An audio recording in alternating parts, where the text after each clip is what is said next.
A flower shop near Nashville, Tennessee is refusing to provide any services for a Republican National Committee fundraising event set for this weekend.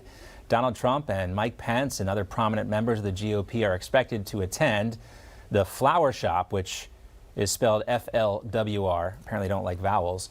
They responded to a letter to the RNC declining the opportunity to provide any floral arrangements for these gatherings. They slammed the Republican Party for the fallout after the Covenant school shooting, adding that they will not be accepting any of the RNC's money because it, quote unquote, has the blood of babies on it. The owners say they're doing this to publicly clarify their political stance and asking for gun reform and challenging other small businesses in the area to do the same thing.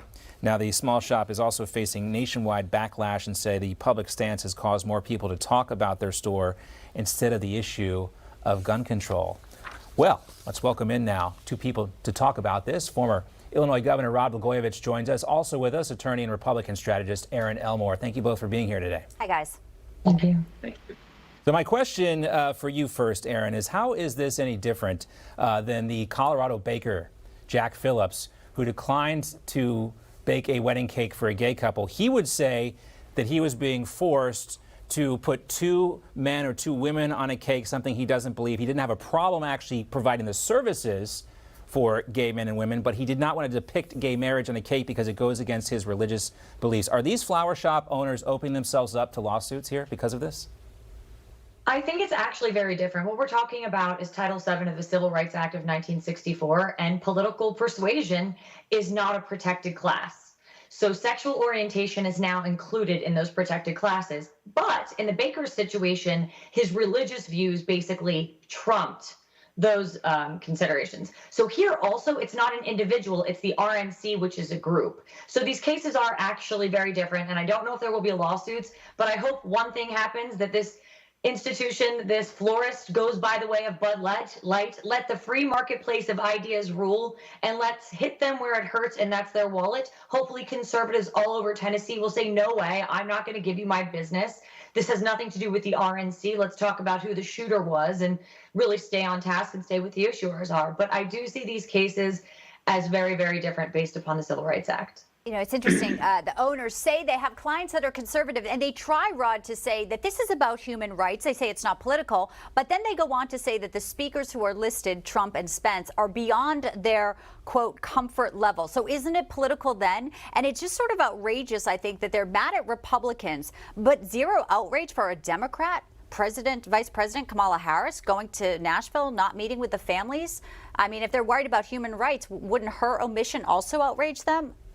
It just seems hypocrisy is full display here from Flower. Well, there's a lot of hypocrisy in the business of politics. This is certainly a double standard, the way some people are treating this. My own personal view is that this flower shop, if they don't want to provide flowers to a Republican group, I think they have a right not to do that. I think a florist who's a Republican doesn't want to give it flowers to a Democrat group. I think they have the right to do that. I think that baker, who had religious convictions that prevented him from feeling he could make the cake in question, I think he was right to follow his religious beliefs. And I think anybody who's offended by the Bud Light commercials has every right to reach for a Miller and not drink Budweiser.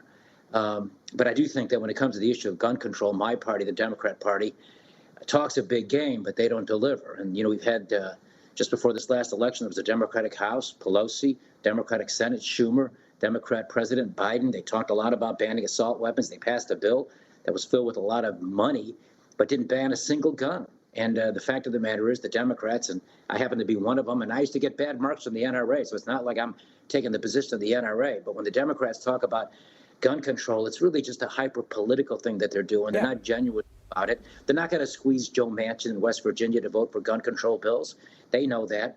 And so they take the advantage of these terrible situations to politicize them, and I think it's really offensive. Yeah, one of the problems Democrats have is they can't define what an assault weapon actually is, and they get confused. It gets all conflated in what guns are actually used, and you know, they always go after law-abiding American citizens as opposed to putting more emphasis on the criminals who are using guns. But great insight from both of you. We really appreciate it. Erin, Governor Blagojevich, thank you both. We appreciate it. Thank you. Thank you. Thank you.